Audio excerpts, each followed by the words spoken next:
Entonces, hoy vamos a continuar con la clase de oclusión. Yo ya les envié el contenido a la delegada de ustedes y pueden pedirle a ella. Ella les va a pasar y estaré hablando en un poquito lento, un español, pero bien lento, así que traten de prestar atención y estén activos ahí para que yo pueda hacer preguntas. ¿Está bien? Entonces, estén presentes. Bueno, vamos a presentar. Sí, ahí está. ¿Se logra ver la pantalla? Ahora estoy poniendo obstrucción. ¿Logran ver o no? Ok, perfecto. Entonces vamos a continuar. Si por ahí queda lento y no pasa el slide, pueden ir acompañando. Por eso yo les envié la clase a las delegadas para que ustedes puedan ir acompañando lo que yo voy diciendo. Bueno, continuando entonces con el tema, hoy vamos a hablar de hilo intestinal, continuación de la clase anterior, pero un poco más definido. La vez pasada era una introducción, entonces era un pequeño resumen de lo que teníamos que dar al contenido. Y como era poco el tiempo, ¿verdad? Entonces nos dio para terminar. Pero en sí, ¿qué es un hilo intestinal? ¿Sí? De forma general, de forma sistémica, podemos decir que hilio hay cuando hay una detención que puede ser total, ¿sí? Cuando para totalmente de funcionar, o parcial del tránsito intestinal, ¿sí? En el caso del contenido que pasa a través del tubo digestivo. Bueno, existen varias clasificaciones que pueden ir definiendo y clasificando los cuadros de hilo intestinal, pero de acuerdo a su etiología y de acuerdo a su origen, ¿verdad? Podemos clasificarlo en varias formas. Pero de todos ellos, de acuerdo al tiempo de evolución, ¿sí?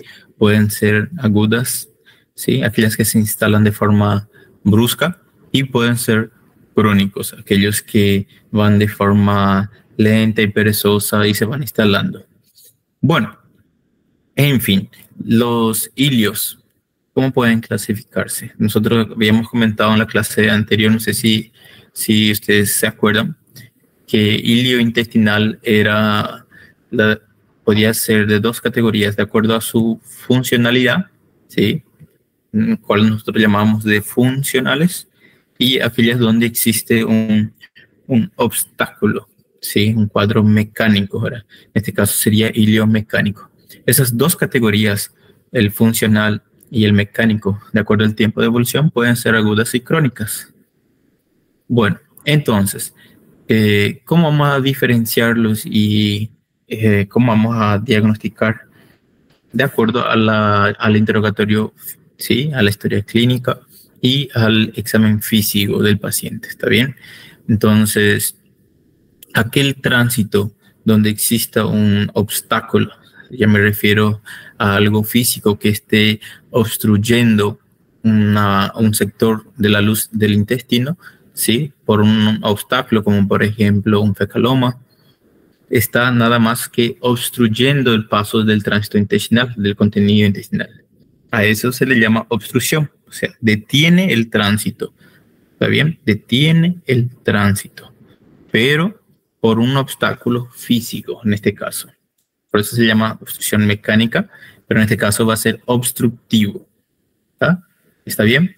Y hay otro tipo de patologías que en vez también, además de obstruir, acaban dañando y comprometiendo la vascularización de la víscera. Entonces acaban ocasionando lo que sería un cuadro oclusivo. Entonces no es lo mismo decir obstrucción que decir oclusión intestinal. Obstrucción se refiere a un obstáculo que está impidiendo el pasaje del tránsito intestinal, pero en este caso no hay un compromiso vascular, ¿sí? Su vascularización está conservada. Sin embargo, en las oclusiones sí existe compromiso vascular además de la obstrucción. ¿Está bien? Esa es la gran diferencia.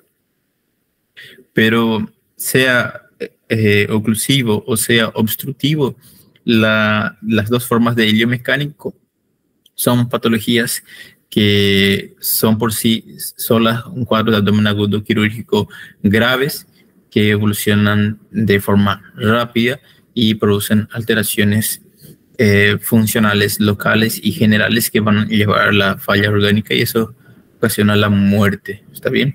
Entonces es importante saber, conocer o familiarizarse con los signos y síntomas y las características de un cuadro de obstrucción intestinal para así poder llegar a un diagnóstico de urgencia. Bueno, en fin, de todo eso que hablamos, sepan clasificar a los cuadros de obstrucción de hilio intestinal. Bueno, ahí yo les puse funcional, no sé si logran ver, voy a ir actualizando, sí, clasificaciones. Funcional, cuando es el resultado de una alteración de la motilidad intestinal, sin que haya una obstrucción orgánica, mecánica, ¿entienden? En este caso, el intestino, la víscera, el tubo digestivo pierde su capacidad para producir peritáltico, porque pierde su capacidad para contraerse. ¿Está bien? No hay ni una barrera física obstruyendo de forma mecánica o oclusiva o obstructiva. ¿Está bien? Bueno. Y el mecánico proviene de una obstrucción del intestino orgánico, pero por un obstáculo, sea de la luz intestinal o por una estrangulación, un cuadro de oclusión. ¿Está bien? Al funcional también, gente, ustedes pueden poner al lado, ¿verdad? Se llama hilio funcional o también podemos llamarlo hilio paralítico. ¿Sí?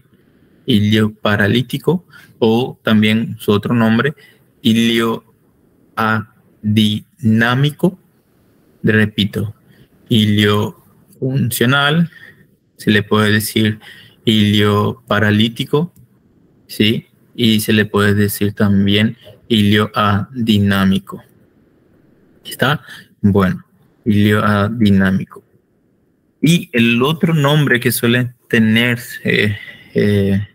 al hilio funcional, ¿sí? Además del hilio paralítico, el hilio adinámico es la llamada pseudo-obstrucción.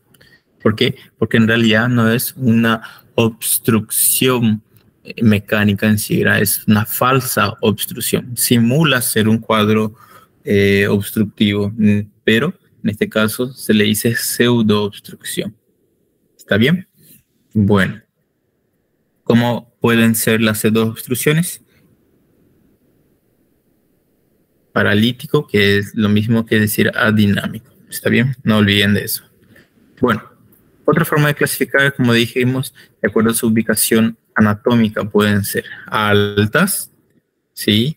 O bajas. La obstrucción, así como las hemorragias digestivas que vamos a leer también más adelante, se clasifican en altas y en bajas, solo que aquí en el cuadro de obstrucción intestinal es por una obstrucción que está ubicada en la parte superior de las primeras partes de nuestro yeyuno ilium. Pero, como dije, esta literatura sacamos de Meachams y de Díaz Escobar, entonces ustedes lo encontrarán también que dice que obstrucción intestinal alta se reserva la parte del intestino delgado para arriba y obstrucción intestinal baja se reserva para la parte del colon intestino grueso para abajo. ¿Está bien? Entonces, bueno, ahí está. Bajo, también ubicado en las últimas asas del yeyuno ilium o el colon. Bueno, entonces resumiendo, chicos, alto, intestino delgado, bajo, intestino grueso. ¿Está bien? Entonces pueden ponerlo así. O acá también como está ahí, que pueden ser las primeras asas del yeyuno, alta, y las últimas asas del yeyuno ilium, baja. Eso ya va a depender de ustedes porque los dos estaría correcto de acuerdo al libro que se utilice. ¿Está bien? Entonces, están bien de esa forma. Bueno, de acuerdo al tiempo, como dijimos, pueden ser agudas y crónicas. En este caso, cuando es agudo, los signos y los síntomas que presentan los pacientes son de forma o se instalan de forma brusca, con intensos dolores, náuseas, vómitos, alteración del estado general, o puede ser de forma crónica, lenta, progresiva, con pérdida de peso, distensión. Son algo que debemos de ir familiarizándonos. Bueno, entonces las funcionales se denominan ilio paralítico. Sí, ahí los voy a colocar. También se les suele decir ilio adinámico y también se les suele decir pseudo obstrucción, falsa obstrucción. Y las mecánicas, que son las que pueden ser tanto oclusivas como obstructivas, tienen su etiología dentro de la luz en causas intraluminales, ¿sí? Causas parietales y extraluminales. Así como la de la apendicitis aguda tenía causas, ¿cómo se clasificaban las causas o la etiología de la apendicitis? Era luminales, parietales y extraparietales. En este caso, intraluminales, parietales y extraluminales. Bueno, ahí vemos que pueden ocasionar una peritonitis, o sea, un cuadro de obstrucción paralítico o dinámico. El postoperatorio inmediato de un paciente quirúrgico suele tener un ilio reflejo a la anestesia, que eso suele mantenerse por menos de 12 a 24 horas, dependiendo del tipo de cirugía que se realizó. ¿Está bien?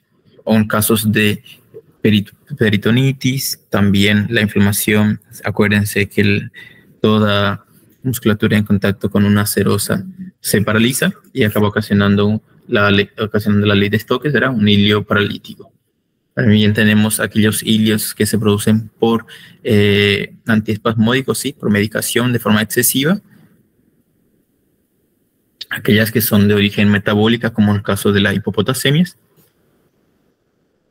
Y ahí vemos peritonitis, metabólicas, el infarto del mesenterio también suele ocasionar un ilio funcional y los medicamentos. Bueno, las mecánicas, como dijimos, pueden ser de causas extraluminales, parietales e intraluminales, que puede llegar a comprimir a nuestro intestino de forma por fuera de la luz o por fuera de la pared. Por ejemplo, una hernia interna, una brida y adherencias, ¿sí? Como por ejemplo también las compresiones por cuadros inflamatorios. Causas parietales de la pared, relacionadas a la pared. En este caso podemos tener un pólipo juvenil, ¿sí? Una estenosis de un segmento de nuestro intestino y también pueden llegar a ser aquellas cicatrizaciones excesivas que se produce cuando se realiza una anastomosis y el cáncer, ¿sí? El cáncer, dependiendo de cuál sea la parte del sector del tubo digestivo. Acá tenemos entonces las estenosis, malformaciones congénitas como por ejemplo las atresias o las imperforaciones anales que suelen presentarse en los recién nacidos, ¿verdad? Anastomosis, que también pueden fibrosar y producir obstrucción del tránsito intestinal, tumores, ¿sí? Propios de la víscera y carcinomas propios de la víscera y también de órganos que puedan hacer metástasis a la víscera. Bueno. Entonces, de las causas mecánicas, sea ella obstructiva o oclusiva, pueden tener causas o se pueden clasificar en causas intraluminales, parietales y extraparietales.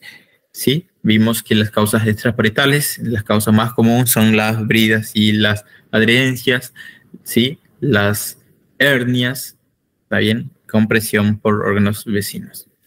Bueno, en las causas parietales vimos que pueden ser las estenosis, malformaciones congénitas como la atresia o imperforaciones anales, anastomosis, tumores y carcinomas.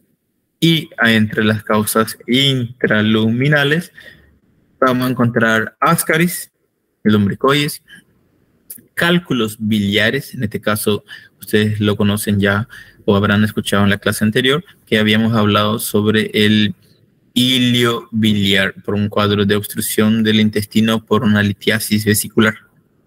¿está bien?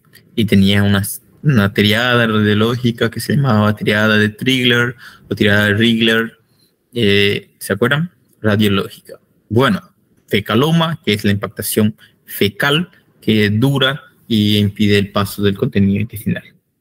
Semillas, en el caso de B. Suárez, también cuerpos extraños. Está bien, no deben de olvidar.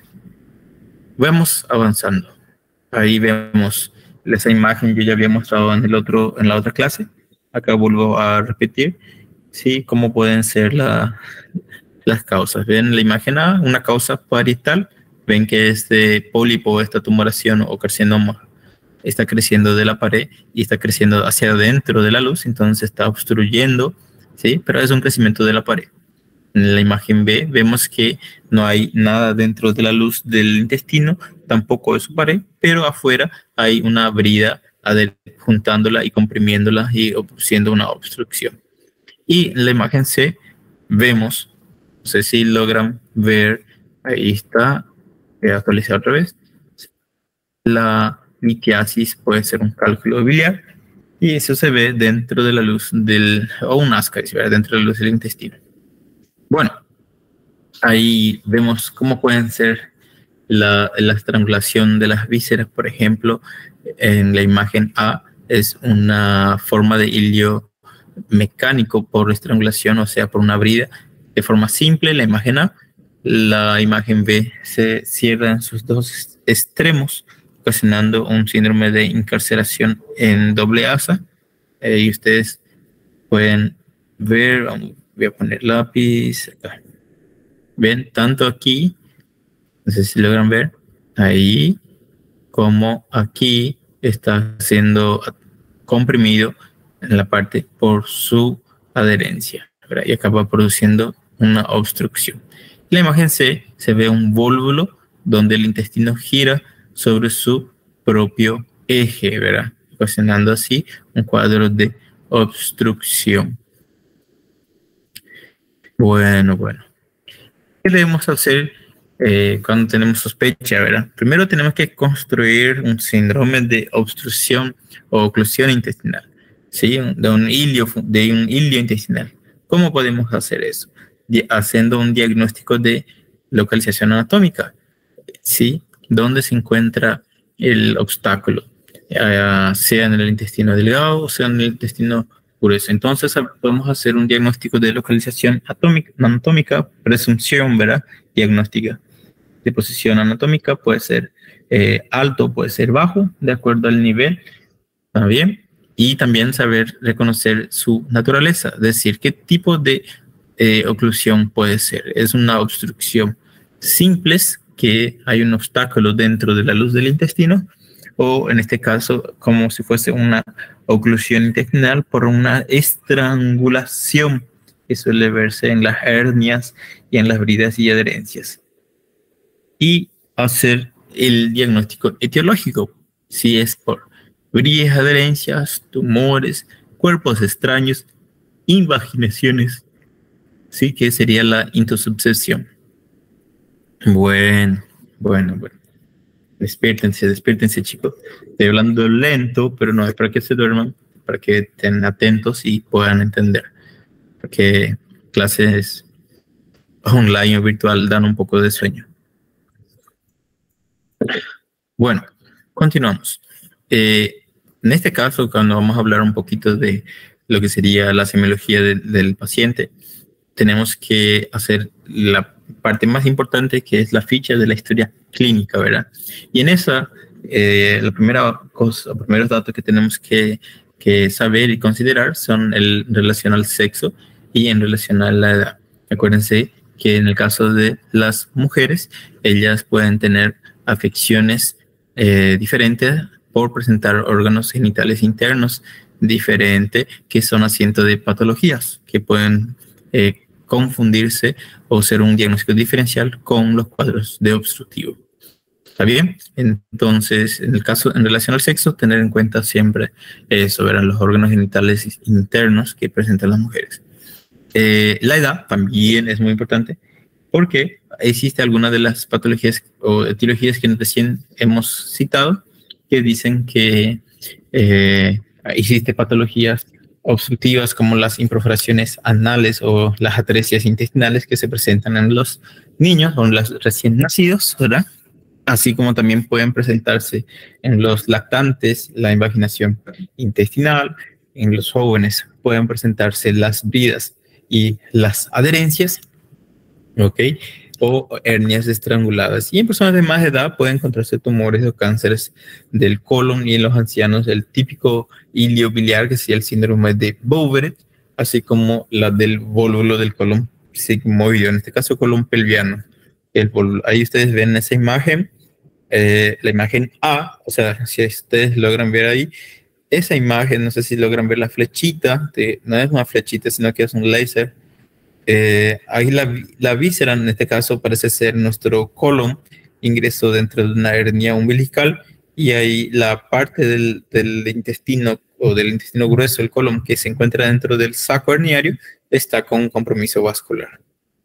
Sí, en la segunda imagen, ahí donde ven ustedes, hay adherencias, sí, uniones de tejido fibrótico que lo unen con otra víscera. ¿Está bien? Introsubcepción sería la famosa invaginación intestinal. La invaginación intestinal, conocida como introsubcepción, se logra ver una imagen típica en la radiografía como en copa de champán. Sí, se ve mucho en las enterocolitis de los lactantes. Bueno, esa otra imagen es del volvo, donde el segmento que más suele volvularse de nuestro tubo digestivo en la parte del intestino grueso es el vólvulo del colon sigmoides o del colon pelviano, lo dicen. Bueno, vamos a ver si van entendiendo, cómo se clasifican las, eh, los síntomas, signos y síntomas, cómo se caracterizan los cuadros de obstrucción intestinal o de ilio intestinal. ¿Eh? Bueno, ellos van a tener características que lo diferencian de las demás patologías. ¿Sabe cuál fue mi medo Ahí dice Bianca Aragón, pero habló un hombre. Bueno, vamos a tener que los cuadros de obstrucción, como el paciente no está defecando, ¿verdad? Entonces, una de sus características puede ser el simple hecho de que no van a estar defecando, ¿sí? No van a tener posiciones de heces ni posiciones de gases. Otra característica sería la distensión del abdomen, se va hinchando, se va inflando, se va quedando como un balón, por eso se le dice balonamiento, ¿sí? Y otra característica, no se preocupen, tranquilos, me gusta que participen.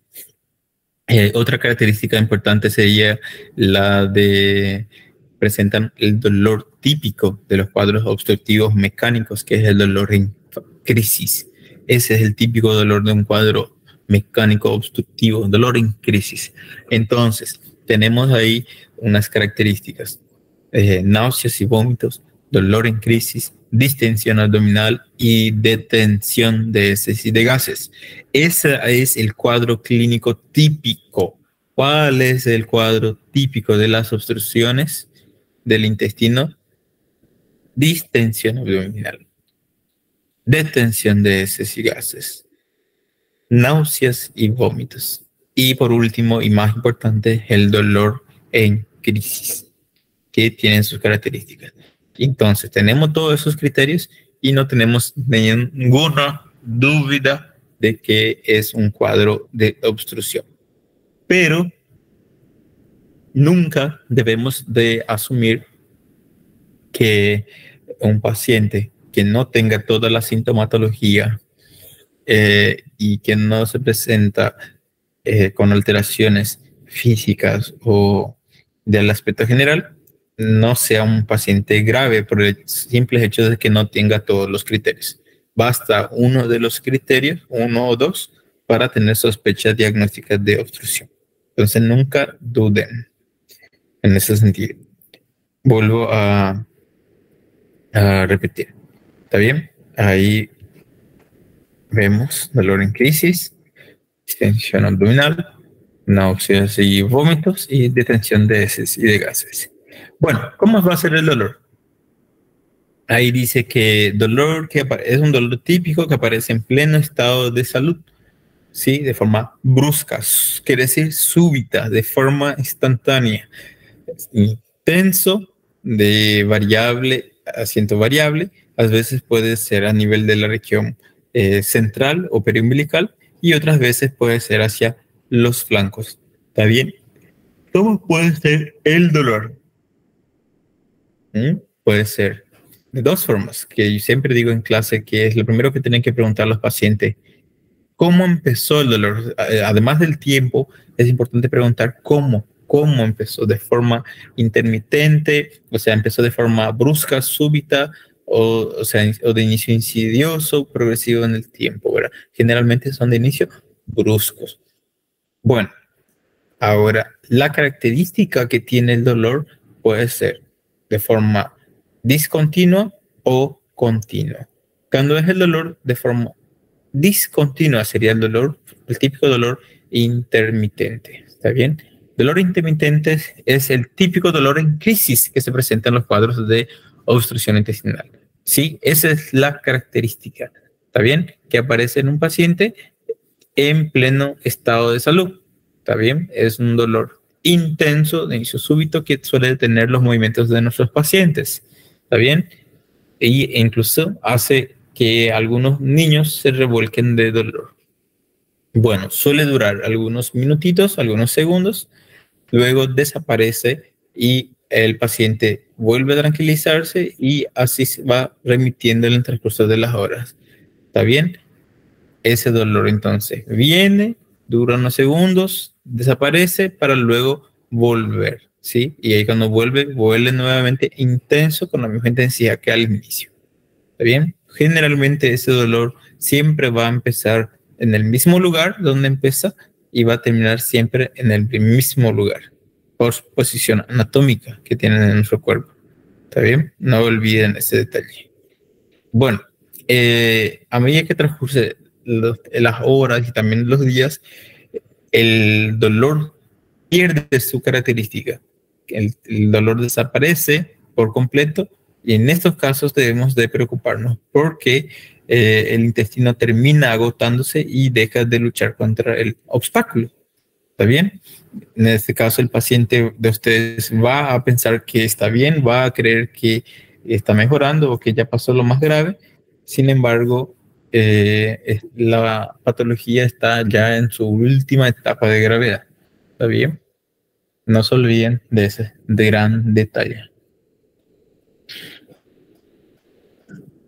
Otras veces también podemos tener que esos pacientes se automedican con antiespasmódicos. Van a la farmacia y tienen un antiespasmódico y la farmacéutica le da sin receta, sin nada, y ellos acaban o terminan tomando como alternativa al dolor de otra patología, otra afección. Entonces, cuando pasa el efecto rápido de la morfina, el caso de la patología vuelve nuevamente más intenso, ¿sí? Y con más dolor, y se repite así por varias ocasiones. Bueno, siempre debemos de recordar que el dolor que aparece en pleno estado de salud y persiste por más de 6 horas, a pesar de la medicación, con antiespasmódicos, debe obligar a pensar en una laparotomía exploratoria.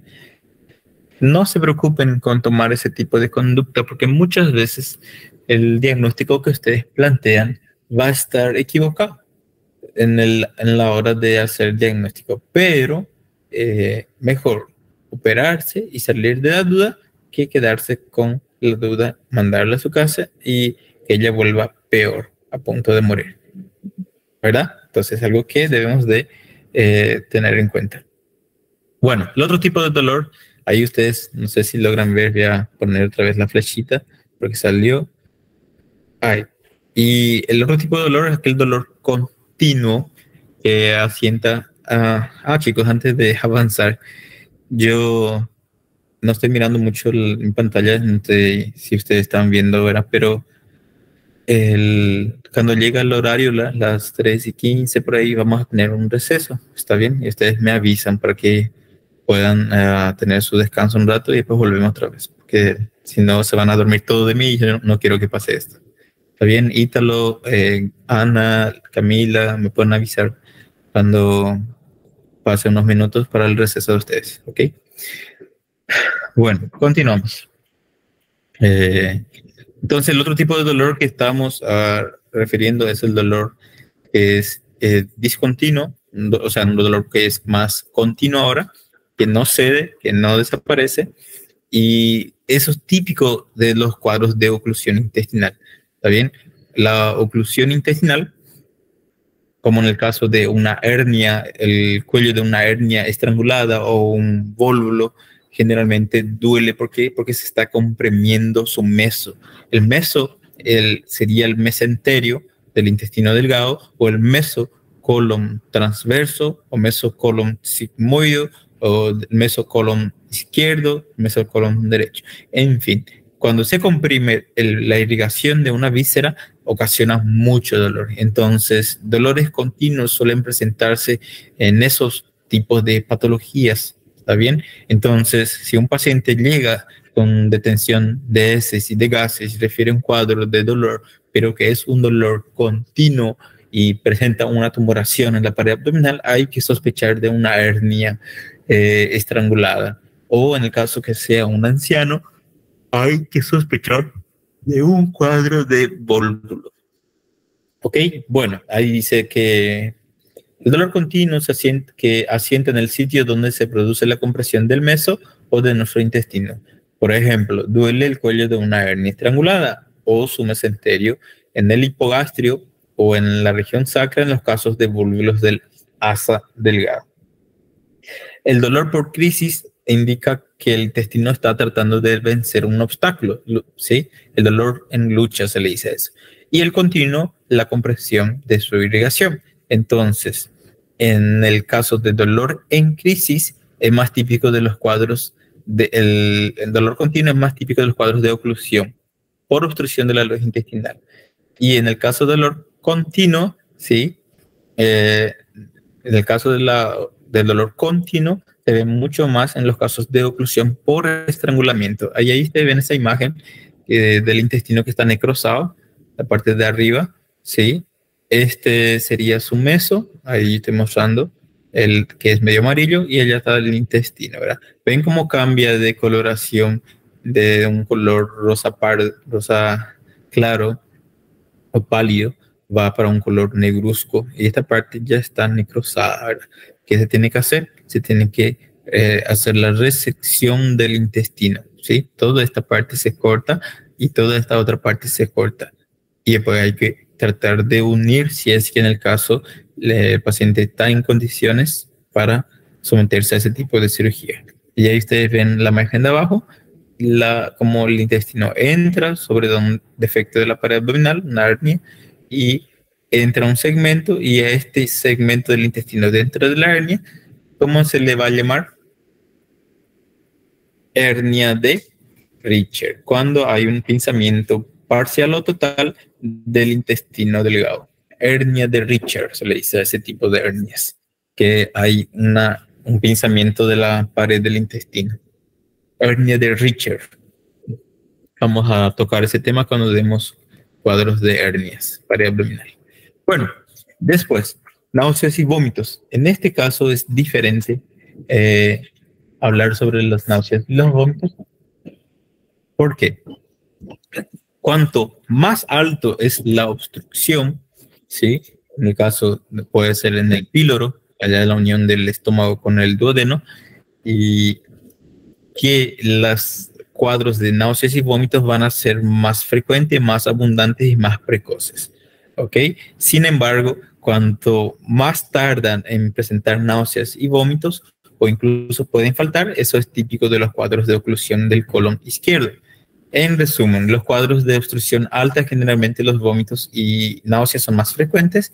Sin embargo, en los cuadros de obstrucción o obstrucción baja del colon, suelen ser muy lentas o pueden incluso faltar.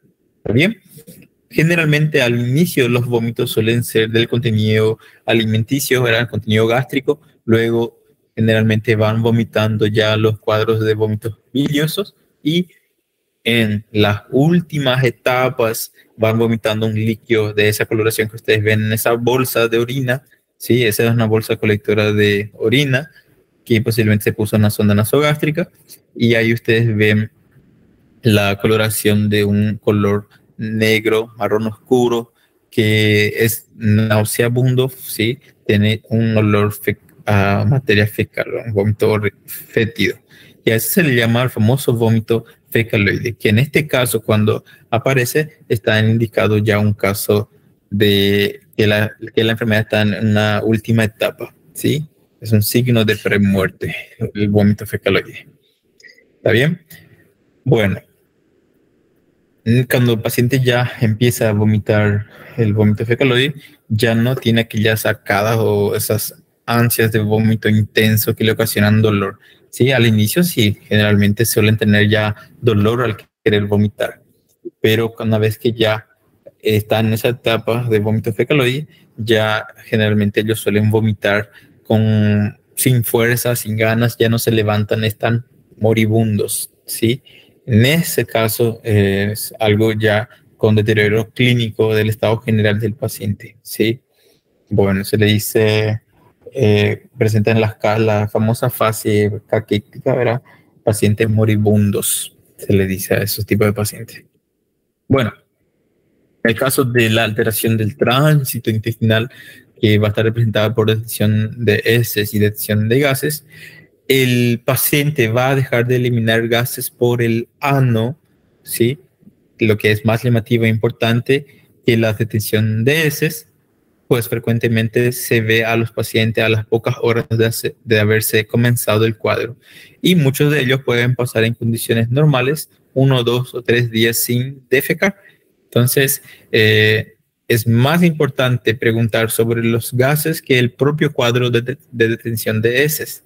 ¿Está bien? Entonces, cuando llega un paciente que dice que no está defecando, que no defecó hoy y que no defecó ayer, bueno, puede ser normal, puede ser que sea estreñida luego, entonces, pero sí lo que debemos de pensar es si no está soltando pedo o gas, sería soltando pum, le dicen soltando gas, ¿desde cuánto tiempo? Porque eso en realidad indica la obstrucción. Acuérdense que, ¿cómo podrían ser las obstrucciones? Parciales o totales.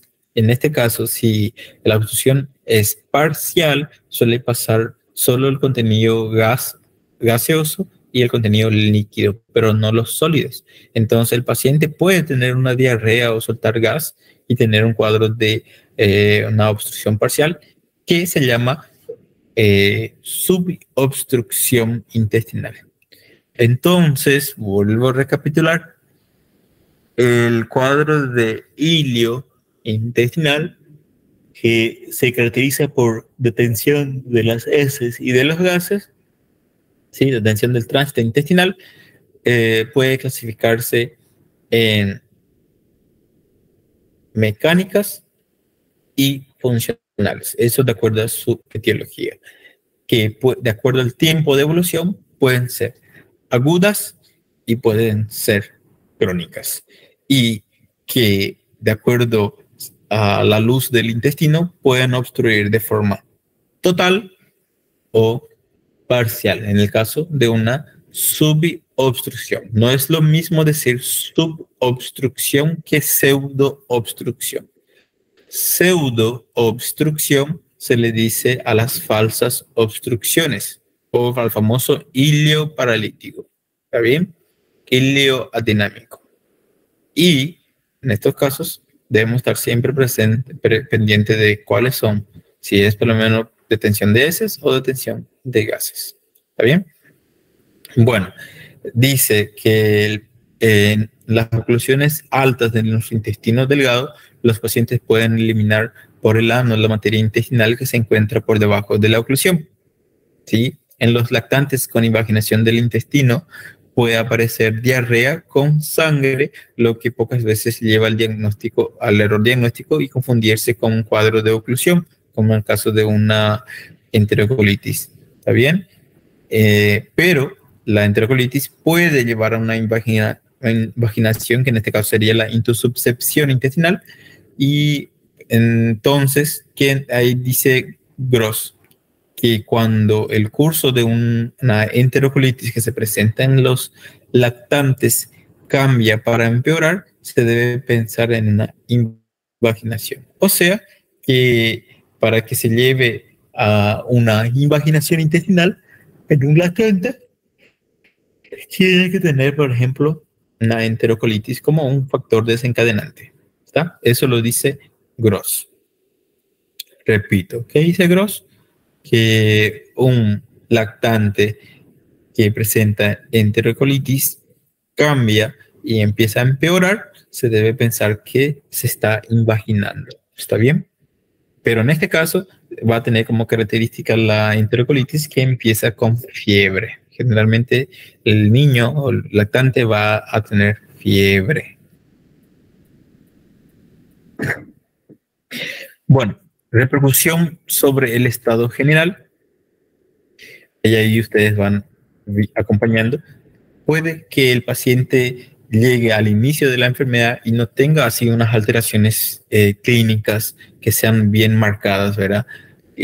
Pero en algunos casos el paciente puede llegar a estar grave, ¿sí? Colapsado, con anuria, profundamente deshidratado y sin fuerzas para llegar a incorporarse. Entre estos dos, sí, vamos a encontrar una ley que es un dato negativo de mucho valor, que dice Mondor: las oclusiones intestinales mecánicas puras nunca van a comenzar con fiebre. Eso lo dice Mondor. ¿Qué dice Mondor? Que un cuadro de oclusión intestinal mecánica pura nunca comienza con fiebre. Y ese es un dato negativo de mucho valor que no debe de olvidarse.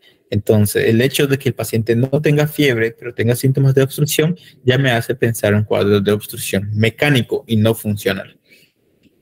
¿Está bien? Acuérdense, ¿qué puede ocasionar una de las causas funcionales de ilio funcional? Era la peritonitis. Pero la peritonitis empieza con una patología que es inflamatoria y puede progresar a ser quirúrgico. ¿Está bien? Entonces, eso es lo que suele pasar. Bueno. Debemos de revisar signos vitales como la presión arterial, la frecuencia del pulso, frecuencia respiratoria, frecuencia cardíaca, saturación y entre otros signos vitales. Ritmo de diuresis, flato, catarsis, todo esto debemos ir practicando. Bueno, otra teoría que dice Mondor es que da gran importancia al estado normal y dice que una de las peores fallas que nosotros podemos tener es que cuando olvidamos que un paciente que no tiene fiebre y que está con signos vitales normales y fases compuestas puede tener una oclusión intestinal aguda que lo puede llevar a la muerte en pocos días, si es que no se lo opera a tiempo. Entonces, recordar que una enfermedad grave no necesariamente es sinónimo de gruesa sintomatología. Entonces, podemos tener un paciente grave que aparentemente aparenta estar sano y tener una falsa, ¿cómo puedo decirlo? Que se esté engañando. ¿Está bien? Bueno, el dolor abdominal por crisis que aparece en pleno estado de salud, acompañado de náuseas, vómitos, detención de heces y gases, no siempre están presentes en todos los pacientes juntos, pero no están todos ausentes al mismo tiempo. Entonces, ¿qué quiere decir? Que cuando tengamos un paciente no debemos de esperar tener la presencia de todos esos signos para poder pensar en un cuadro de oclusión intestinal. Basta que el paciente diga que no está defecando por algunos días o que no está soltando gases o que está presentando muchas náuseas y vómitos, hay que sospechar de un cuadro de oclusión intestinal. Siempre de acuerdo a la edad, también va a ser algo frecuente que usted tiene que investigar. Bueno, en el examen físico vamos a hablar un poco de semiología, parte de inspección, palpación, percusión. Ahí ustedes ven que una de las características importantes es la distensión del abdomen. Ven ese abdomen de ese paciente. En este caso está bien distendido y puede ser por la acumulación de gases. Entonces, generalmente podemos ver un abdomen abombado, distendido, ¿sí? que puede ser de un paciente que era delgado o un paciente obeso que creció más su barriga del día para la noche. Bueno, entonces en las oclusiones altas, en la inspección abdominal, en los casos de oclusiones altas, el abdomen puede estar plano, ¿sí? Y encontrar en la exploración física, en las oclusiones altas del abdomen puede estar plano hasta que un abdomen excavado en un anciano con cuadros de unilios y generalmente puede estar distendido o balonado. Entonces, acuérdense del ilio biliar. Generalmente se ve más en los ancianos, si ustedes se den cuenta. ¿Por qué? Porque los ancianos no logran acudir al hospital porque uno, los umbrales de dolor es muy alto o ellos se automedican, entonces ellos se van solo cuando ya hay complicaciones de la patología. Entonces, en este caso, el ilios biliar, que sería el famoso cuadro de obstrucción por litiasis, es una complicación de una fístula biliodigestiva, que puede ser colecisto entérica, ¿sí? Colecisto duodenal, colecisto gástrica o colecisto colónica. ¿Está bien? Bueno, otra cosa que debemos de hacer y lo más importante es que en todo paciente descartar un cuadro de antecedente quirúrgico que puede ser el gatillo o la causante de bridas y adherencias. Entonces, ahí ya se indica una conducta quirúrgica. ¿Está bien? Bueno, última cosa que tenemos que hacer en la inspección es también buscar en las zonas herniarias, por ejemplo, ombligo, región crural, región inguinal, las hernias de la pared. ¿Está bien? Entonces, no olviden que un paciente que tiene una cicatriz puede tener virillas de adherencia, pero también puede tener una hernia sobre su cicatriz y tener una eventración que va a ser gigantesca, ¿verdad? Entonces, dependiendo de cuánto tiempo tiene el paciente aquella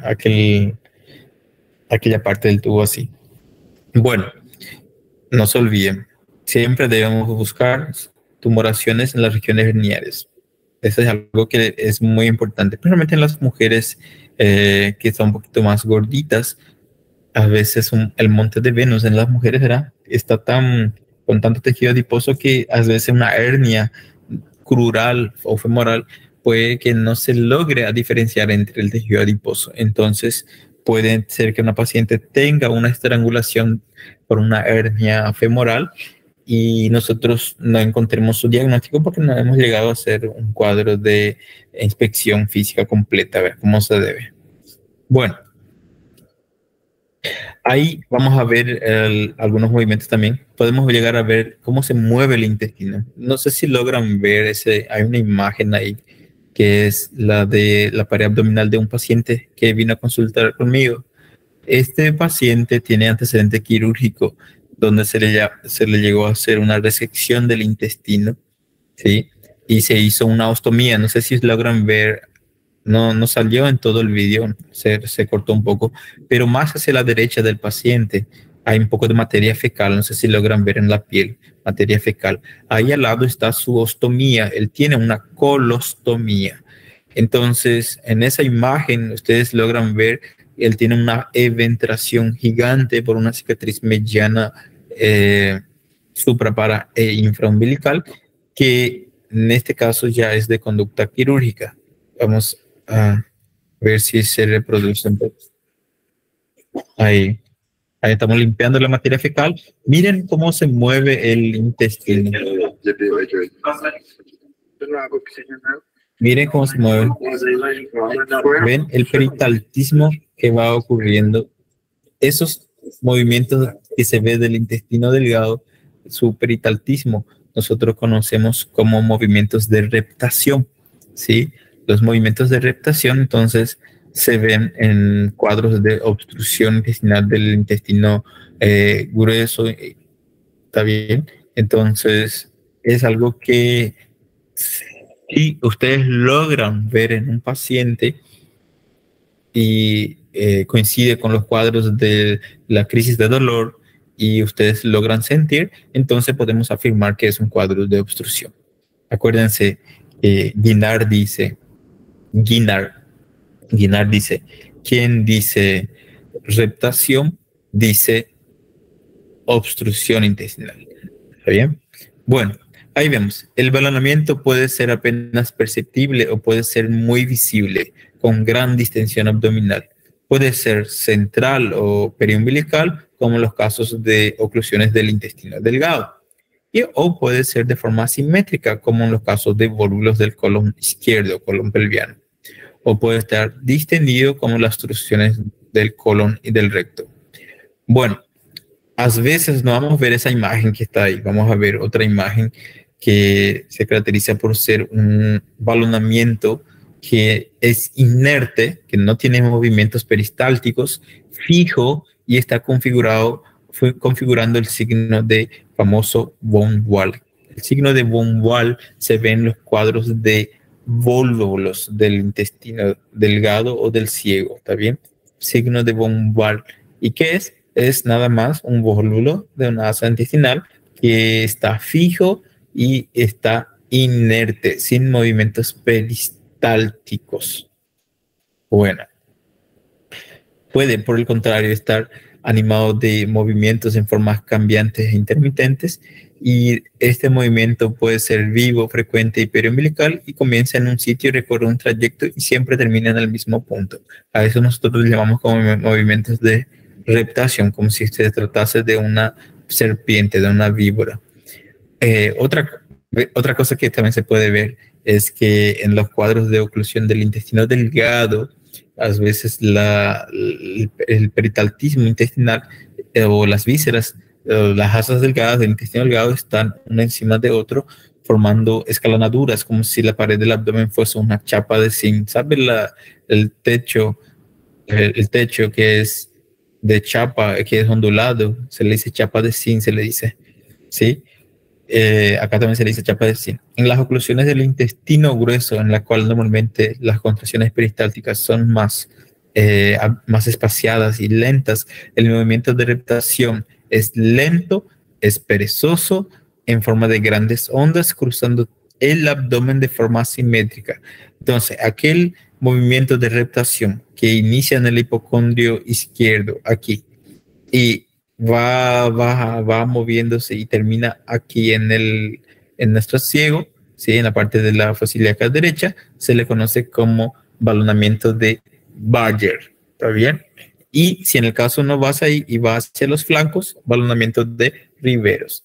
Entonces, ¿cuál es la característica que se puede ver en la inspección o en el examen físico durante la inspección en un paciente con oclusión del intestino delgado? Podemos ver el abdomen como si fuese la chapa de zinc.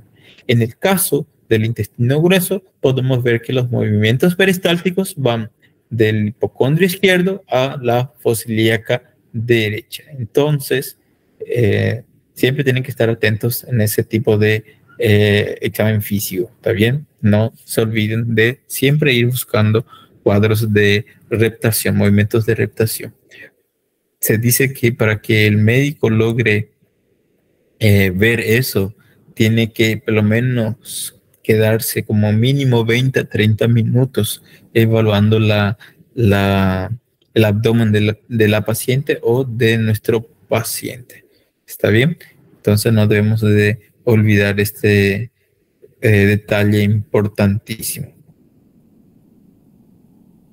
Bueno, entonces en la inspección, cuando se ve en la pared abdominal que el intestino o el peritaltismo está escalonado uno encima de otro como si fuese una chapa de zinc, es típico de las obstrucciones del intestino delgado.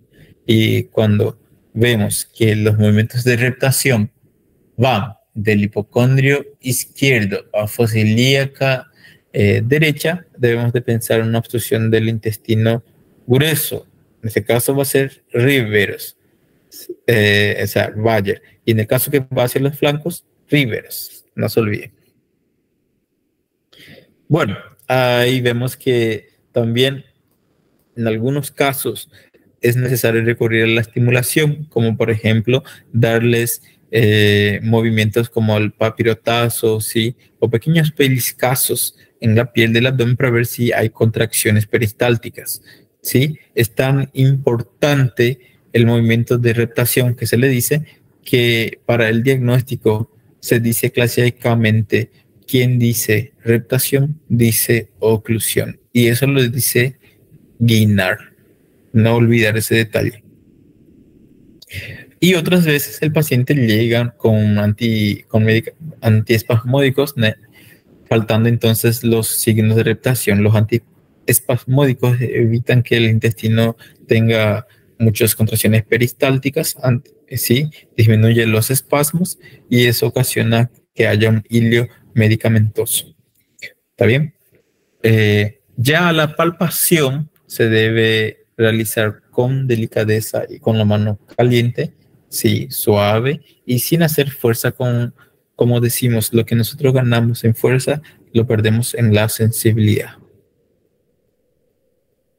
Aquí otro dato importante, además de la fiebre, que dice la ausencia de contractura abdominal es algo que los cuadros de obstrucción intestinal no tienen. Entonces, cuando nosotros vemos a un paciente que llega al hospital que tenga un cuadro de tensión de heces y gases, que al examen físico no tenga contractura abdominal, ¿sí? Que vos logres ver los movimientos peristálticos, ya te indica un cuadro de obstrucción. ¿Está bien? No se olviden. Bueno, no debe omitirse palpar cuidadosamente las regiones de las hernias, en el caso de regiones herniarias. También se debe palpar las cicatrices operatorias, porque una pequeña ventración estrangulada puede pasar desapercibida.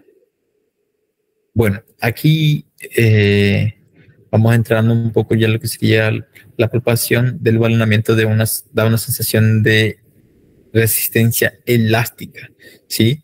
Y en esos casos nosotros podemos ver un balón que a veces puede ser pequeño y difícil de percibirse y otras veces puede ser grande y fácilmente perceptible. ¿Está bien? La mano que lo palpa también puede no sentir ningún movimiento ni cambio de forma. ¿Se acuerdan que el balón fijo, inerte, típico se ve en el balón inerte de von Wahr? ¿Está bien? No se olviden. Bueno, entonces hasta aquí vamos a dar un pequeño receso. ¿Está bien, chicos? Y dentro de unos 20 minutos volvemos otra vez. ¿Ok? No se vayan. Vamos a continuar. Entonces, como estamos comentando sobre el examen físico de las oclusiones en el caso de hilio intestinal, hablamos sobre un poco de las características de la inspección, ¿sí? El examen físico ahora, y ahora estamos hablando de la palpación.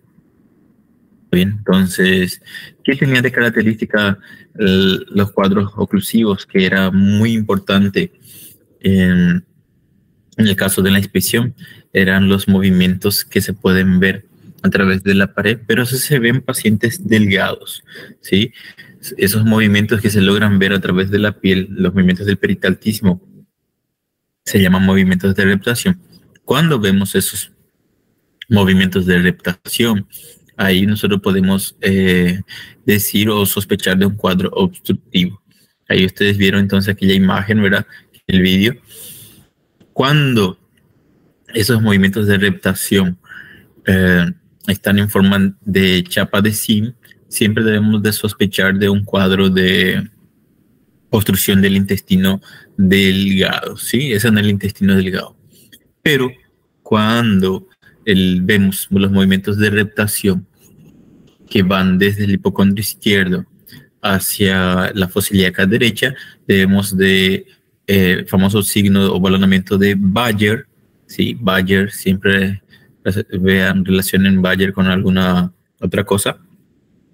Siempre va a ser un cuadro de obstrucción del intestino grueso. Entonces, la típica imagen que se ve en chapa de zinc se ve en los cuadros de obstrucción del intestino delgado, y el balonamiento de Bayer, que va hacia la fosa ilíaca derecha o hacia los flancos, en el caso de balonamiento de Riveros, se ven en los cuadros de obstrucción del intestino grueso. ¿Está bien? Entonces, no se olviden de ese detalle. Bueno, avancemos. Acá Y llegamos a hablar ahora en la palpación. También lo que nosotros podemos llegar a ver, además de ver, podemos palpar esos movimientos de reptación, ¿sí? Y por eso dice que los movimientos de reptación se ven, se palpan y se auscultan. ¿Está bien? Entonces no se olviden de eso. Otra cosa que nosotros podemos ver que es un dato muy importante que nos va a decir que un cuadro de obstrucción es que generalmente los cuadros de obstrucción no tienen contractura abdominal, ¿sí? No tienen signos de irritación peritoneal. ¿Está bien? Entonces siempre debemos de sospechar a un paciente que está con un cuadro de tensión de heces y gases, donde vemos movimientos de reptación, donde el abdomen tiene la clásica o sintomatología de dolor en crisis, pero que no tiene dolor a la palpación, entonces podemos sospechar un cuadro obstructivo. ¿Está bien? Nunca se debe de olvidar esas cosas. Y claro, además de hacer la inspección de las fosas herniarias, también palpar las fosas herniarias. Acuérdense que podemos sentir una pequeña hernia donde esté un segmento del intestino dentro de la hernia, ¿sí? ¿Cómo se llamaba la hernia que contenía el intestino? Hernia de Richter. ¿Está bien? Era un ejemplo. Bueno, otra característica que podíamos ver a la palpación era la sensación de una masa resistente de característica elástica, ¿sí? Que no se mueve, es inerte y es fijo, no tiene movimientos peristálticos. A eso se le llama balón inerte de von Wall, ¿sí? Se ve en los volúmenes del intestino delgado y del intestino grueso. Bueno, está bien, no se olviden de eso. Otra cosa que podemos ver en la palpación es que cuando palpamos el abdomen en la región baja, si en el caso es un cuadro de obstrucción mecánica por un obstáculo, en el caso de obstrucción por fecaloma, podemos sentir al comprimir el abdomen hacia atrás, al profundizar la pared anterior del abdomen, que hay una sensación de despegamiento de la pared abdominal, ¿sí? Y esa sensación de despegamiento nosotros lo llamamos como despegamiento de Yersuni o signo de Yersuni, no se olviden. Ahí yo le estoy señalando signo de Yersuni. ¿Está bien? Signo de Yersuni, entonces la sensación de despegamiento que se ocasiona por el despegamiento de la pared de la materia fecal. Eso se ve en casos de fecaloma. Y no está aquí, pero también hay el otro signo, que es el signo de Johansky. Voy a agregar aquí signo, sensación pastosa. Acá no se deja la impresión del dedo sobre la pared abdominal. Ese se llama signo de Johansky. Ahí está, Johansky. La sensación pastosa, dejando la impresión del dedo, signo de Johansky, y la curiosa sensación de despegamiento, signo de Yersuni, son cosas que se ven en el caso de una obstrucción por materia fecal, por fecaloma. ¿Está bien? No se olviden de eso. Johansky y Yersuni. Voy a poner aquí. Ahí. Bueno. Y a veces incluso si en el caso la pared del abdomen del paciente es flácida, por ejemplo en los ancianos, también debemos de sospechar de un cuadro, y en el caso que sea una tumoración dura, como si fuese una piedra, debemos de pensar en un cálculo de hilio biliar. ¿Está bien? Bueno, otra cosa entonces, la búsqueda del dolor a la palpación revela que el abdomen no duele ni al ser comprimido como tampoco a la descompresión brusca. Eso se llama signo de Koshers y se ve solo en los cuadros de obstrucción intestinal. Entonces, es un cuadro de abdomen agudo. El cuadro de oclusión intestinal es un cuadro de abdomen agudo quirúrgico, ¿sí? Sin contracción peritoneal. ¿Está bien? Sin reacción peritoneal. No se olviden de eso. Bueno, A la auscultación también podemos darnos cuenta que con los movimientos de reptación que nosotros podemos sentir y ver, también podemos auscultar, ¿sí? Entonces vamos a tener ruidos hidroaéreos aumentados durante las crisis de peristaltismo, ¿está bien? Por eso se dice que la reptación, ahí voy a ponerle a ustedes, la reptación se ve, se palpa y se ausculta. No se olviden de ese detalle, ¿está bien? La reptación se ve, se palpa y se ausculta. Acuérdense que la reptación es el signo clásico de las obstrucciones del intestino. ¿Quién dice eso? Guinard. Guinard dice, ¿quién dice reptación? Dice oclusión intestinal. Muy bien. A ver, estos ruidos peristálticos, así como las crisis dolorosas y los movimientos de reptación, son vivos, frecuentes en las oclusiones del intestino delgado, pero son lentos y más espaciados en las del intestino grueso. ¿Está bien? A medida que van transcurriendo, van pasando las horas o los días, el intestino se va cansando, se va fatigando y llega un momento que el intestino se paraliza. Y esto es la etapa final de la oclusión, que dice cuando el fin ya está próximo. Acuérdense que es un signo de mal pronóstico cuando el cuadro de obstrucción que empezó con dolores en crisis empieza a ceder, empieza a desaparecer. El paciente cree que está mejorando, pero en realidad está llegando a la etapa final de su patología. ¿Okay? Dice, debe tenerse presente que el silencio abdominal puede aparecer ya en las primeras horas como fruto de una exagerada medicación antiespasmódica o como reflejo de una afección dolorosa como en el cólico renal-ureteral, ¿sí? Por medicación con antiespasmódico o como consecuencia de una peritonitis generalizada que lleva a la oclusión paralítica. ¿Está bien? Entonces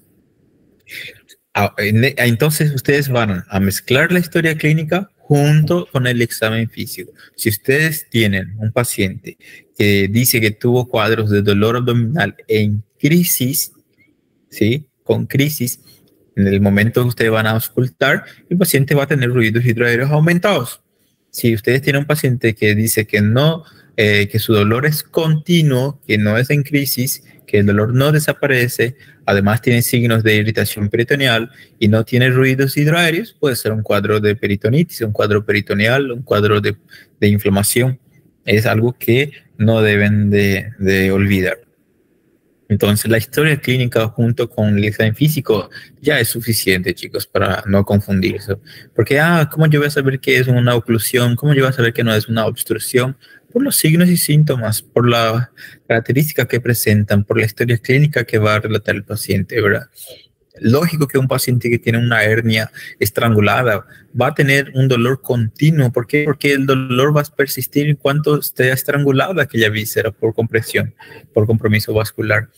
Va a tener pocas horas de evolución. Sin embargo, aquellos que vienen con un obstáculo, como un fecaloma o una litiasis vesicular que se obstruye, que forma un hilio biliar, el dolor va a ser cada vez que haya peristaltismo para vencer el obstáculo. Entonces el dolor va a ser intermitente, dolor en crisis.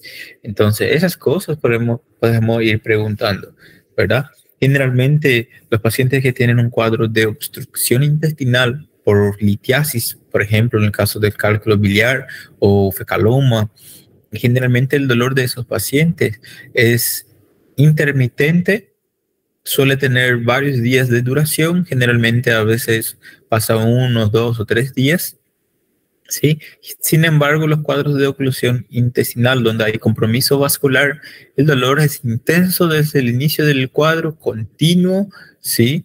El paciente tiene alteraciones o manifestaciones generales, ¿sí? Bien marcadas que ya da para ver desde el inicio de la enfermedad. Entonces el dolor es intenso y el dolor es continuo, no se olviden. ¿Está bien? Ahora, en el caso del que se da una pseudoobstrucción, en el caso de una obstrucción por un hilio paralítico, en este caso hay que ver si tiene antecedentes de dolor que fue cambiando de característica y que se volvió continuo, que estuvo o no acompañado de sensación febril o no. Acuérdense que Mondor dice, ¿verdad? que los cuadros que son de obstrucción mecánica, o sea obstructiva o oclusiva, generalmente nunca comienzan con fiebre. Sin embargo, un cuadro como una peritonitis, una apendicitis, una diverticulitis, puede llevar a como el dolor continuo, la inflamación puede llevar a paralizar el intestino y producir un hilio paralítico, pero desde el inicio de la patología ya existe cambios de temperatura como fiebre. Eso es algo que sí o sí va a ser fácil de ustedes preguntar y determinar, ¿está bien? Bueno, la percusión puede variar. Generalmente suele ser timpánico en el caso de los pacientes que tienen un abdomen distendido, aunque también tenemos que tener en cuenta que se puede acumular líquido dentro del intestino que está distendido, ¿sí? Y eso puede dar zonas de matidez anormal que nosotros no vamos a encontrar en una persona sana. ¿Está bien? Y claro que recordarnos que el mesenterio, cuando está comprimido, el peritoneo, o sea, el peritoneo parietal empieza a llorar. Y eso va a acumular líquido libre en la cavidad peritoneal y el cual vamos a percutir y vamos a tener zonas de matidez que pueden ser cambiantes hacia los flancos. Entonces, así como la citis, lo vamos a percutir, vamos a lateralizar al paciente en decúbito lateral derecho y lo mismo hacemos hacia el decúbito lateral izquierdo, ¿verdad? Y vemos las zonas de matidez si se cambian de lugar o no. Bueno, llegamos al examen físico complementario. Hablamos de lo que sería inspección, hablamos de lo que sería palpación, de lo que sería percusión y de lo que sería la auscultación. Sí, entonces estamos yendo, en este caso, ahora terminando con un tacto vaginal y un tacto rectal. Siempre acordándonos que los cuadros ginecológicos de la mujer pueden ser asiento de tumoraciones que pueden llegar a comprimir el caso de una torsión del ovario, puede llegar a comprimir un carcinoma del cuello uterino, también puede llegar a comprimir el recto y producir un cuadro de obstrucción. Está bien, carcinoma invasor. Siempre debemos recordar eso. O en el caso de que haya una siembra peritoneal en el fondo del saco de Urrea, se puede sentir así pequeños nódulos que pueden adherirse y obstruir el intestino. ¿Está bien? Nunca debemos de olvidar eso.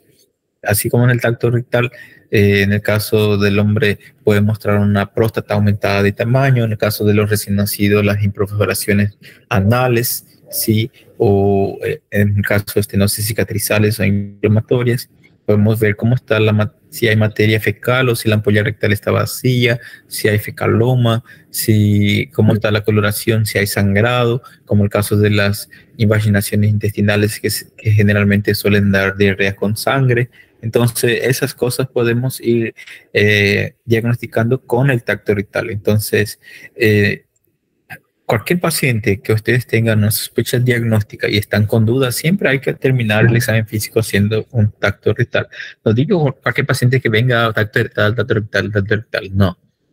No es bien así que funcionan las cosas. Tenés que tener una orientación hacia eso. Tenés que tener un motivo, una sospecha para poder descartar. Si voy a tener una confirmación, ya no tenés por qué recurrir a todo eso.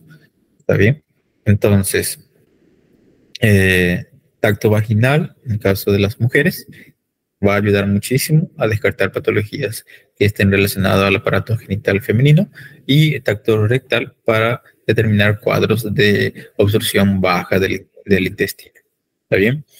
Y por último, el examen general, como dijimos, siempre hay que evaluar todo el aparato respiratorio, el aparato cardiovascular, los signos vitales, cómo se encuentra el estado del paciente, ¿verdad? Pero recordándonos que un paciente con un cuadro de obstrucción que es quirúrgico puede al inicio de la enfermedad estar con parámetros y signos vitales dentro de lo normal, y eso no quiere decir que no tenga un cuadro grave y quirúrgico. ¿Está bien? Entonces siempre hay que sospechar.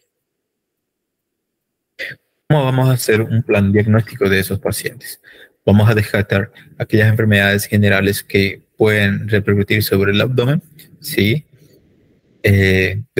Descartar patologías del tórax que pueden también repercutir sobre nuestro abdomen, y afecciones médicas del abdomen de resorte médico. que simulan también un cuadro de obstrucción, así como otros cuadros quirúrgicos del abdomen que también simulan un cuadro de obstrucción. No se olviden de eso. Ahí puse algunos ejemplos, como por ejemplo el cólico hepático. No sé si logran ver ahí en el slide. Puse cólico hepático, colinefrítico, enterocolitis. ¿En qué se diferencian? ¿Qué tienen de características comunes y cómo se diferencian? Bueno, el cólico hepático, ustedes saben que generalmente los cuadros de dolores se inician después de comidas copiosas, comidas ricas en grasa. Generalmente, cuando se empieza el cólico, suele tener características intermitentes y o pueden ser también continuas, ¿sí? Pero cuando es intermitente, puede simular los cuadros de dolores en crisis del cuadro de obstrucción intestinal. Y además que se caracteriza también por presentar náuseas y vómitos. Y entonces un paciente que tenga dolor en crisis, que esté con náuseas y vómitos, puede simular mucho ser un cuadro de obstrucción intestinal. Y alta, ¿verdad? Puede tener vómitos biliosos incluso. Pero lo que lo diferencia es que esté relacionado con la ingesta de comidas copiosas y que el dolor generalmente irradia hacia la región del hombro y la escápula del lado derecho, ¿está bien? Entonces, algo que tiene de característica diferencial. El cólico nefrítico también suele tener una característica que suele ser de inicio brusco, es un dolor intenso que inicia en la región lumbar, pero puede irradiar incluso al flanco o ilíaca derecha y doler más incluso en esas regiones y simular ser otros cuadros como apendicitis o otros cuadros quirúrgicos, ¿está bien? Y acuérdense que puede doler más en la zona de irradiación que en la de la origen, ¿sí?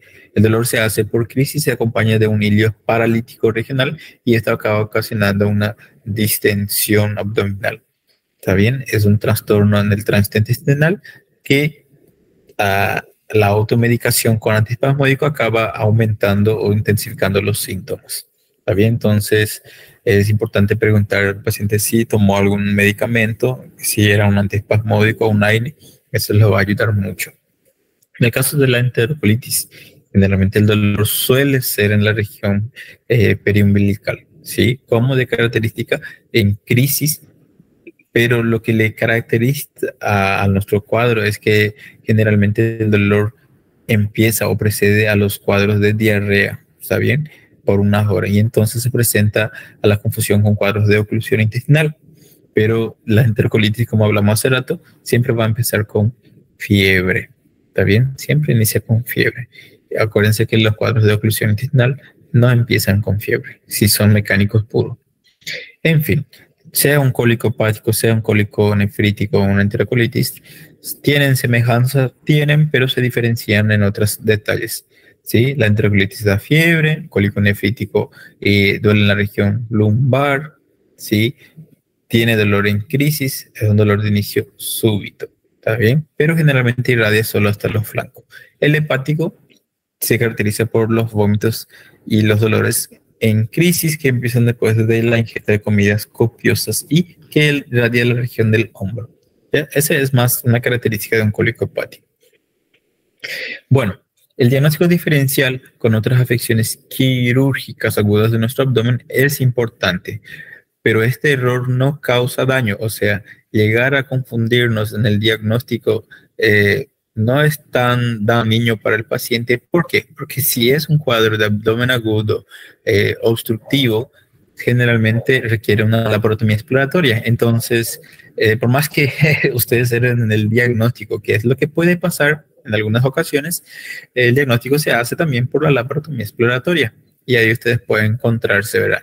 Por eso se le dice al abdomen que es una cajita de sorpresas, como una caja de Pandora, porque uno parte a lo desconocido cuando abre el abdomen, porque vos puedes entrar con una hipótesis diagnóstica y puede ser que tenga totalmente otra patología que nada que ver, ¿verdad? Bueno, por ejemplo, en los casos de la peritonitis, el dolor del paciente es un dolor diferente, pues no hay síndrome de lucha, un dolor continuo, ¿sí? Se trata de cuadros febriles, cursa con fiebre y tiene contractura abdominal y hay dolor en el fondo del saco de Douglas al tacto rectal. Acuérdense que en los pacientes con oclusión, el abdomen va a estar distendido, el dolor va a ser en crisis, no tiene ninguna fiebre y además a la palpación el abdomen es blando, no duele ni a la compresión ni a la descompresión, según Kosher, ¿verdad? No se olviden. Sí, ahí tenemos varios autores, chicos. Kosher, Yersuni, Kwamoski, tenemos varios, Guinar, Mondor, Groff, ¿qué dice Groff?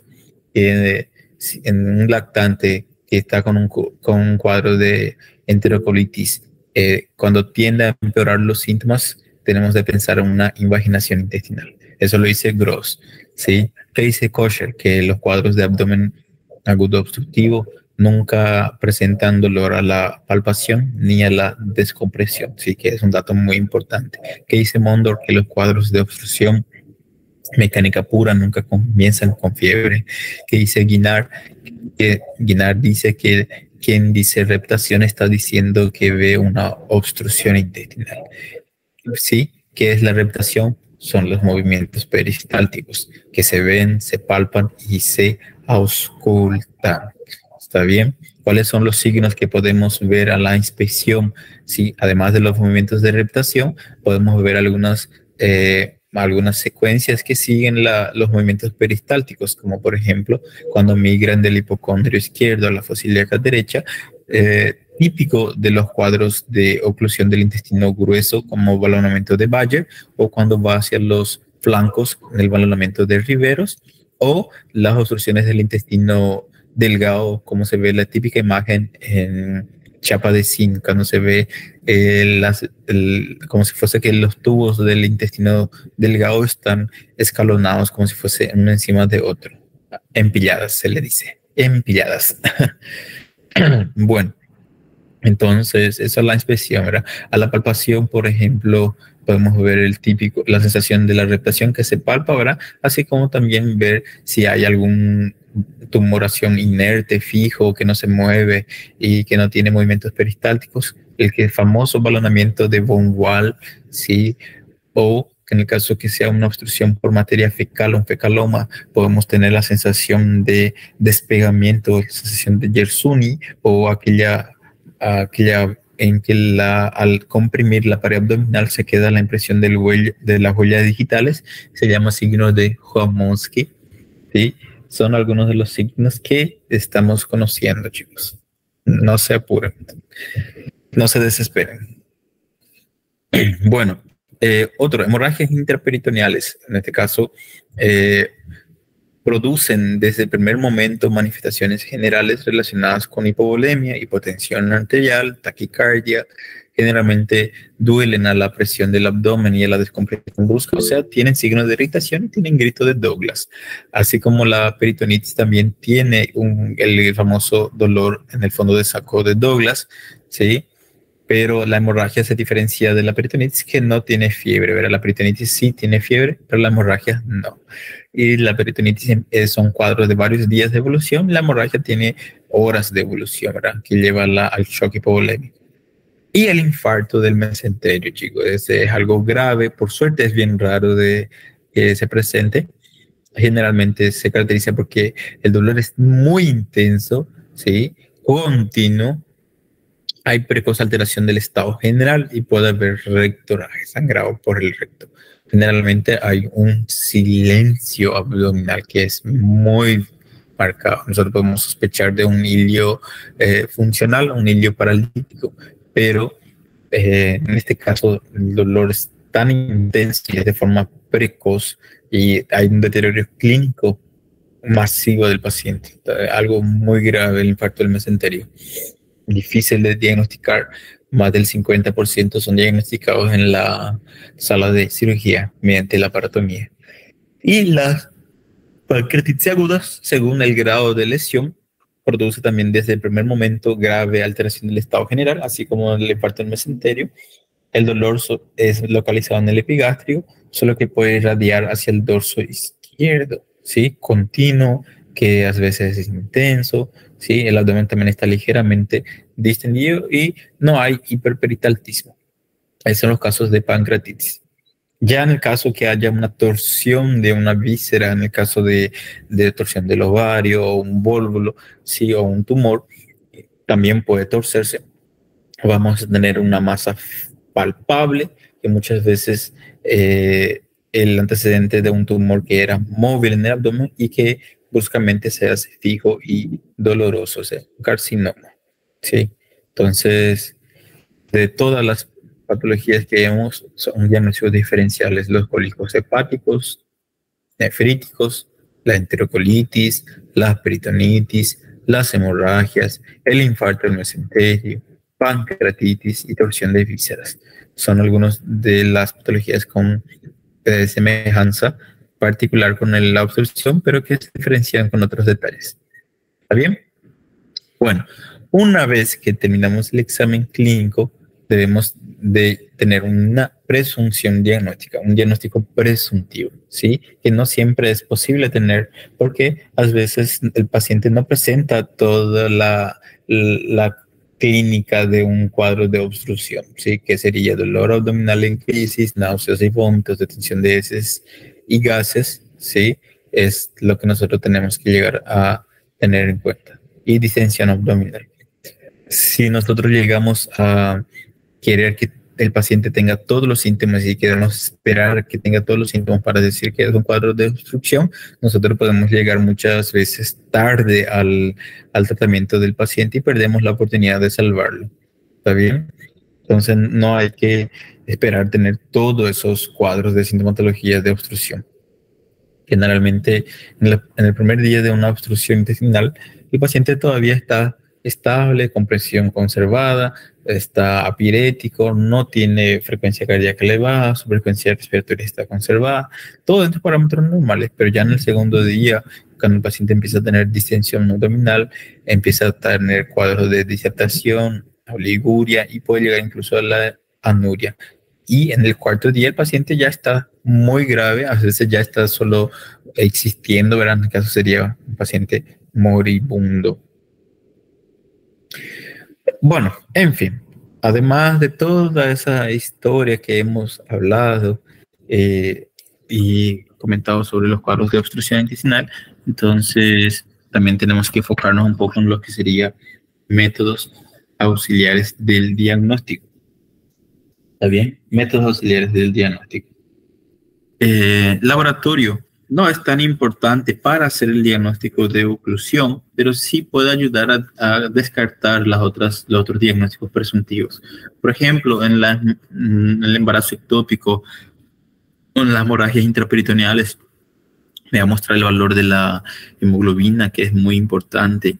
Los glóbulos blancos con neutrofilia me pueden indicar un proceso inflamatorio intraabdominal, cosa que no se va a ver tanto en las cuadros de obstrucción intestinal, ¿sí? Entonces, sí o sí, el laboratorio es de cierta ayuda para descartar algunas patologías. Pensás en cuadros de pancreatitis, te va a ayudar muchísimo pedir enzimas como la amilasa o la lipasa. ¿Está bien? Y el principal método de diagnóstico para el cuadro de obstrucción intestinal, en este caso nuestra radiografía, que va a ayudar a hacer el diagnóstico de un cuadro de oclusión. ¿Cuáles son los signos que podemos llegar a ver? Ahí ustedes ven esas imágenes. Voy a actualizar. Entonces, si están acompañando, creo que sí. Vamos a ver. Sí. Ahí. Nosotros podemos ver el famoso... ¿Para qué pedimos la radiografía? ¿Cómo tenemos que pedir la radiografía? La radiografía tiene que ser una radiografía que saque todo el abdomen y también la parte baja de nuestro tórax, o sea, para que podamos ver la porción entre el diafragma y el hígado, tratando de descartar la presencia del nemoperitoneo en el caso del signo de Poupart, como perforación de víscera hueca. ¿Sí? Famosos signos de Poupart que ustedes ya conocen, ¿verdad? Pero el objetivo de la radiografía es que se suele pedir del abdomen una radiografía anteroposterior, pero con el paciente de pie, en bipedestación, parado. ¿Para qué? Para que se pueda ver algunas características típicas de las oclusiones, como esa que ustedes ven ahí en la imagen, sí, hacia la imagen derecha de la pantalla de ustedes, sí. o sería hacia el lado derecho de ustedes, ¿verdad? Ustedes van a ver esa imagen, ustedes ven la flechilla, ahí se ven niveles hidroaéreos, ¿verdad?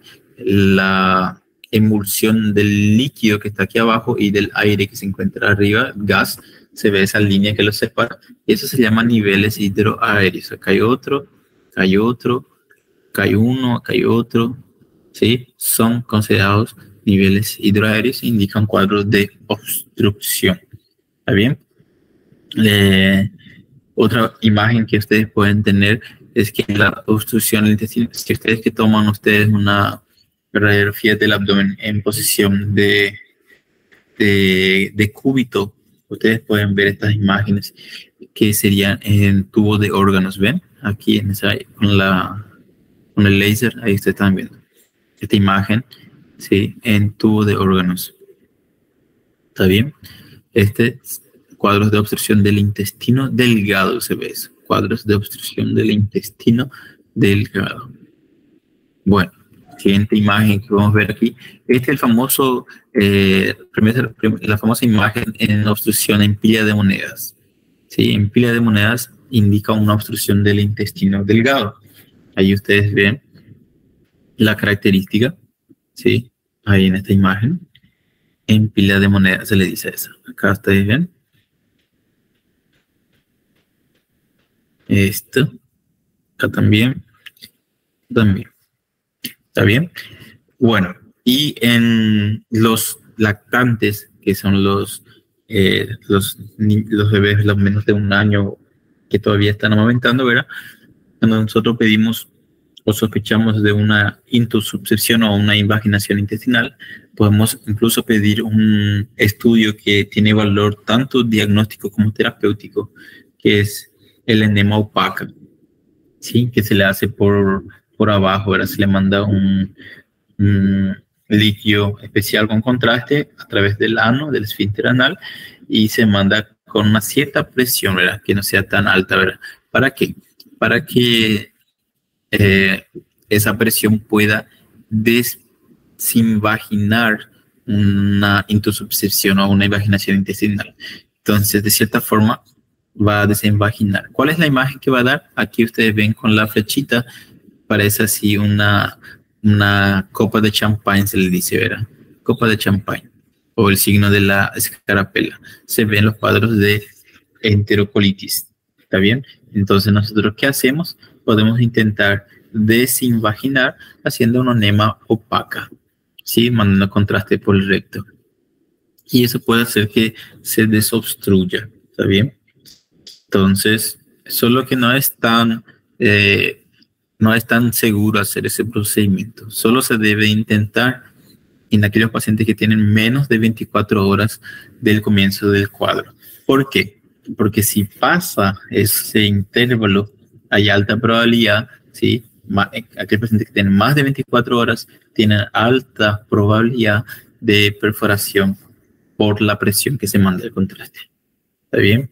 Entonces, el radiólogo que va a hacer eso tiene que mandar con cierta presión o a baja presión con el irrigador, ¿verdad? Que va a mandar el contraste para que no llegue a distender de forma brusca y perfore nuestro intestino, ¿verdad? Entonces, no se olviden de eso, ¿verdad? En menos de 24 horas sirve muchísimo, ¿verdad? Pero cuando pasa más de 24 horas está contraindicado por el riesgo de perforación. ¿Está bien?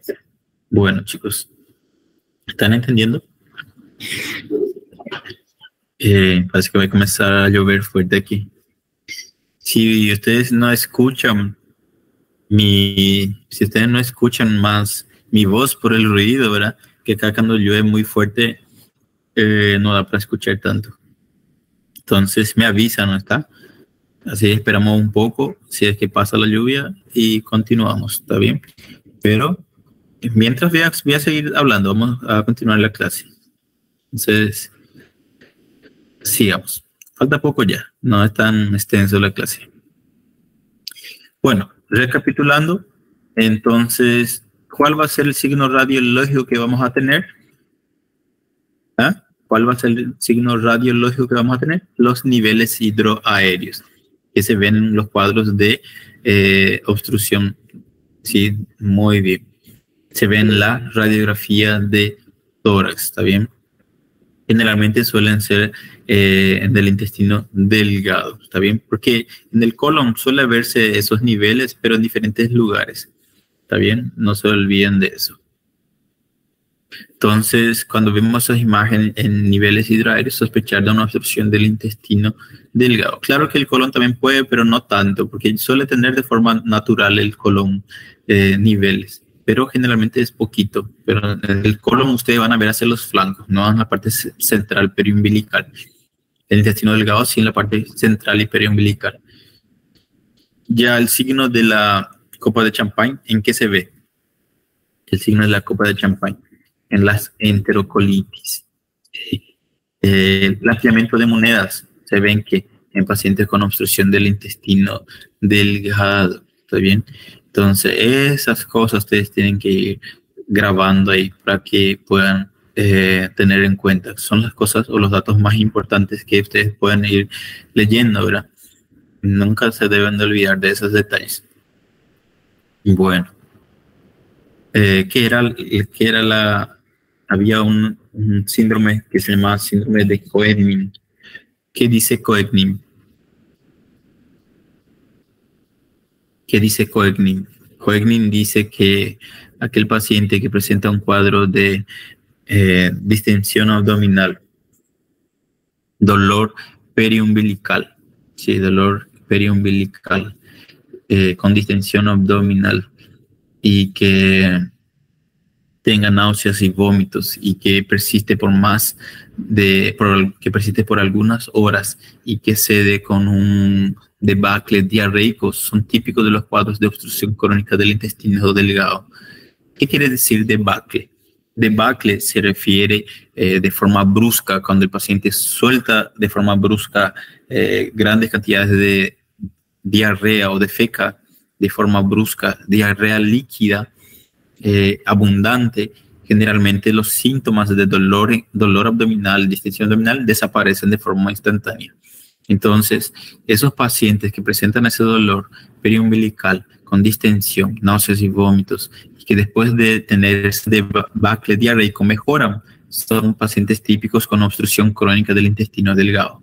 Pero aquellos pacientes que presentan distensión abdominal difusa o balonamiento hacia los flancos, ¿sí?, acompañado de náuseas y que persiste por por algunos días, entre 3 a 4 días, y que después desaparece después de un debacle gaseoso, en este caso gas. Entonces, eso es típico de los cuadros de obstrucción del intestino grueso. Entonces, ese es el síndrome de Koegnin, ¿sí? Koegnin entonces dice que distensión abdominal con dolor abdominal en la región periumbilical, más náuseas, vómitos, que dura algunas horas y después desaparece con un debacle diarreico, obstrucción del intestino delgado. Pero cuando tiene dolor difuso con distensión abdominal hacia los flancos, que persiste por varios días y que desaparece después de un debacle gaseoso, son típicos de los cuadros de oclusión crónica del intestino grueso, o sea, del colon. ¿Está? Entonces, eso es típico que se ven síndromes de Koegnin. ¿Está bien? Bueno, ver otro signo que podemos ver del apilamiento de monedas del intestino delgado. Entonces, en pilas de monedas se les dice. Los niveles hidroaéreos, en tubos de órganos. Muy bien.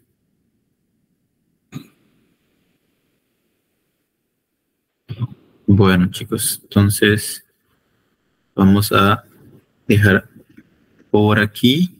Vamos a ver.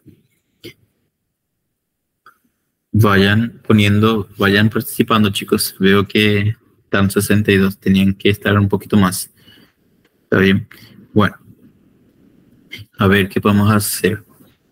Ítalo, vamos a ver si está presente, o Adriana. ¿Están ahí? Estoy aquí, doctor. Muy bien, están ahí. Yo pensé que estaban solo prendidos sus computadores. Bueno. Pido disculpas por cualquier cosa, chicos. No dormí ayer en mi plantón. en mi guardia, entonces estoy un poco cansado. Y virtual es un poco cansativo, más que estar allí frente a ustedes. Entonces, todavía no terminamos la oclusión, porque tenemos que hablar de lo que sería la parte del, sí, tenemos que hablar la parte de tratamiento quirúrgico, ¿sí? Porque ya hablamos casi todos los signos y síntomas y maniobras que se pueden hacer y cuáles son los métodos auxiliares de diagnóstico, ¿verdad? Y ahora tenemos que ver cuáles son los métodos de tratamiento. Sí, ayer hubo mucha manifestación, quedé preso en en el, ¿cómo se dice? En el cruce de kilómetro 10, tuvo manifestación, quedé preso ahí 1 hora, llegué tarde en mi plantón, ya llegué, había pacientes accidentados que brigaron una manifestación, entonces fue un plantón bien agitado. Por eso, entonces, de las manifestaciones. Chicos, quiero que vayan dejando su